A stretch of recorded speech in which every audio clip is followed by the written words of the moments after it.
Strategy is also left up to the player. Everywhere you go, developments change.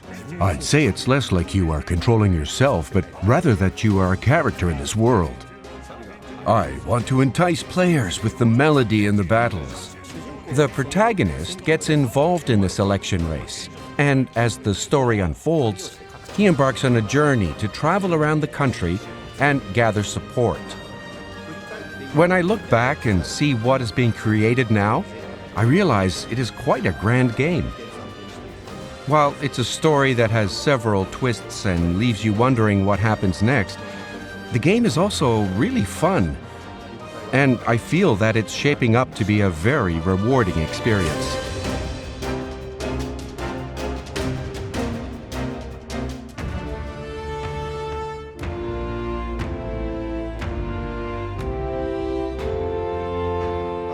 Even though it's a world where magic exists, people can't use it without help.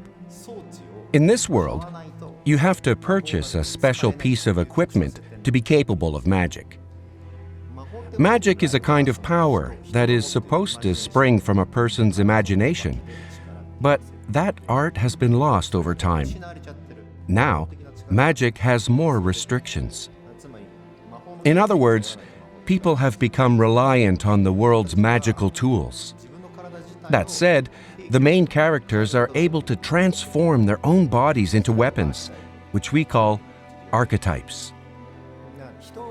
People are born with various heroic aspects, but these embodiments are typically never awakened.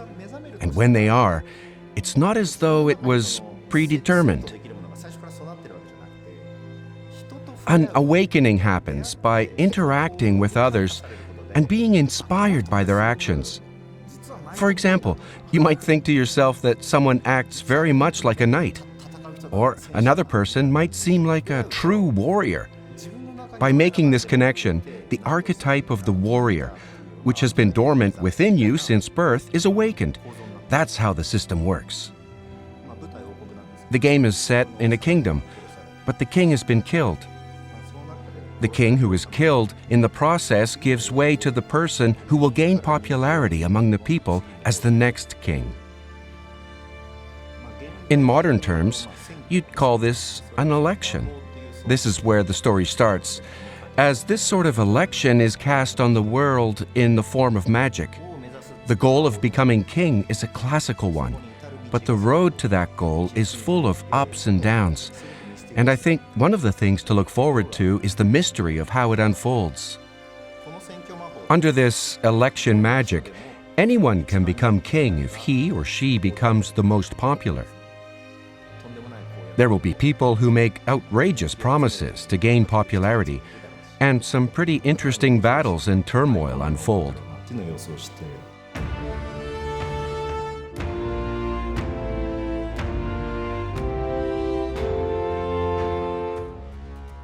The starting point of the story is that any person can become king if he or she becomes the most popular. After that, many things can happen. Those currently in power frame the election as a competition so they can display their own power, hoping to maintain the control they currently have.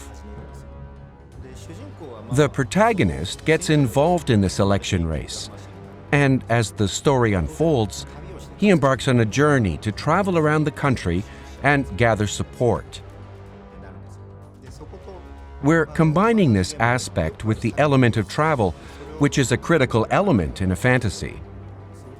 In our own unique ATLUS approach, we are trying to combine a very grounded and realistic travel experience with a more serious and mysterious main story for players to enjoy. Previously, with the Persona series, we created stories about daily school life, continuing through the first and the second semester of a school year. School life is a bit like a journey in that sense.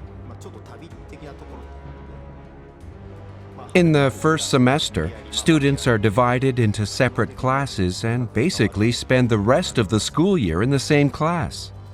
While not exactly once in a lifetime, there are these encounters that take place within a defined period of time before everyone parts ways. I think that school life is kind of like a microcosm of the flow of life from beginning to end. Journeys also have a beginning and an end. You meet and say goodbye to many people along the way. Travel is a common concept in games. And most of the time, you can travel as much as you like without any time constraints. But just like in our own modern lives, the time allotted for travel within the world of metaphor is limited. Maybe you could travel for just a week or 2 weeks, or you might have only 3 days. By framing this election as a travel experience, something we've experienced in modern times, those in the running are faced with the need to travel around the country within a set amount of time. In order to turn the people you meet across the world into supporters, you have to fight a variety of battles.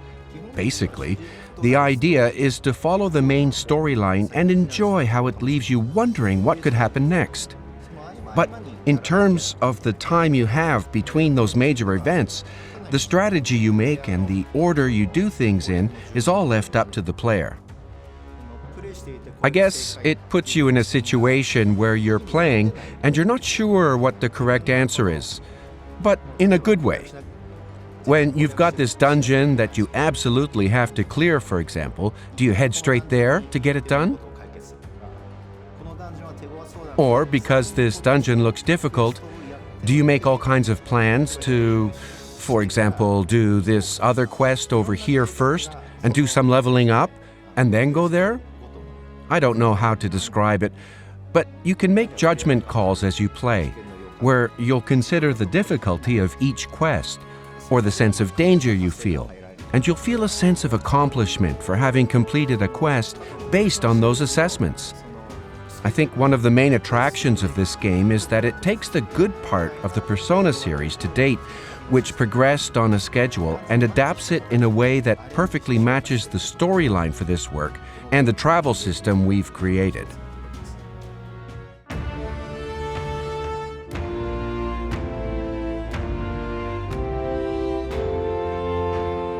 As for what kind of game we are making this time, as creators involved in Persona, naturally we have included command battles, which you might say is our specialty, or our expertise.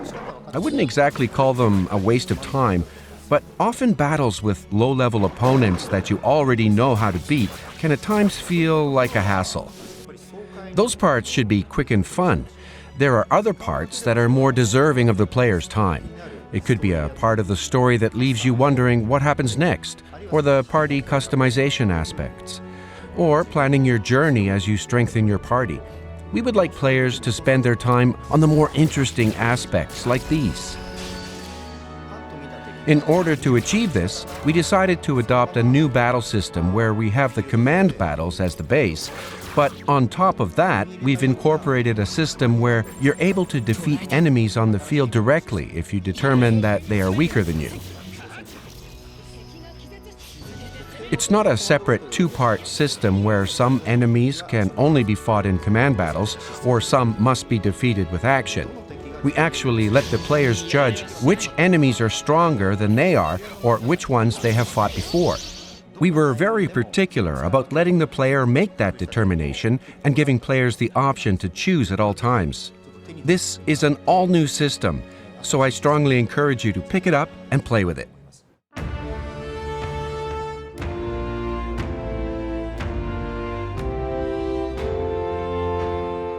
The main character wears a checkered coat, and some people said, "Isn't it strange that he is traveling wearing white clothes that can get dirty?" I designed the protagonist with the idea that I wanted to create a character with a sense of style, prioritizing design. Both Persona and Metaphor don't have a name for the protagonist, meaning they're the player's characters. But the context in which I designed the protagonist this time is a bit different. When I draw illustrations, there's an overall impression you get when the protagonist comes to the forefront. How should I put it? I think you can sense more of the character in the eyes than before, going beyond just a self-projection. For example, the protagonist does things like riding on a sword, and there's a vehicle called a gauntlet runner. Since the setting is a new world of fantasy, we needed to borrow some new wisdom and creative energy.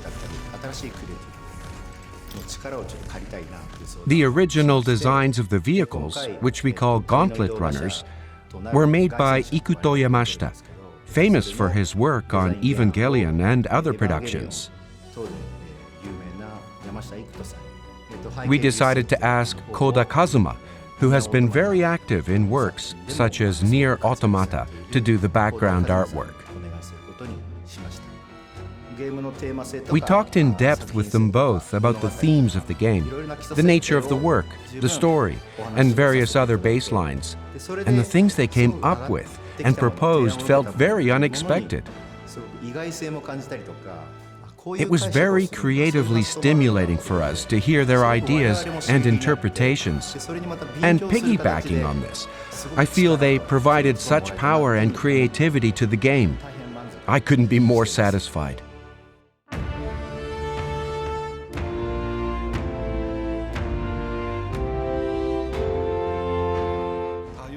I feel that the diversity of the music is very extensive and broad in range.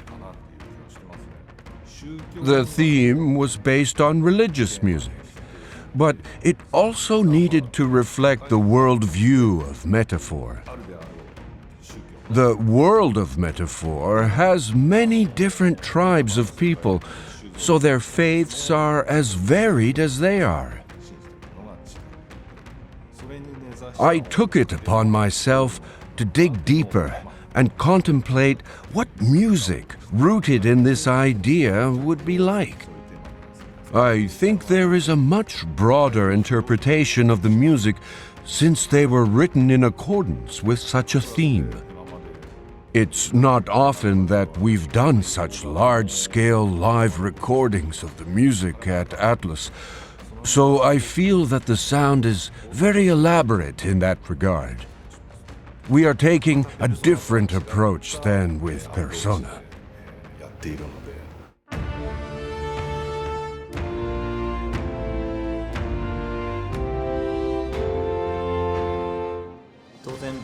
Naturally, the game has a lot of battles, character growth, party customization, and the everyday aspects of travel. We designed it with the intention that the player can enjoy these various elements while always keeping pacing in mind. As the work nears completion, I think it has a great deal of those elements in a very condensed form. The way it's turning out, I don't feel like there's anything quite like it out there. I wanted to bring Metaphor ReFantazio to RPG fans around the world. I can't talk specifics yet, but I would like to bring a demo of the game to events in countries around the world, so you can play through it for yourself. So I look forward to meeting you, and I hope you will continue to support us.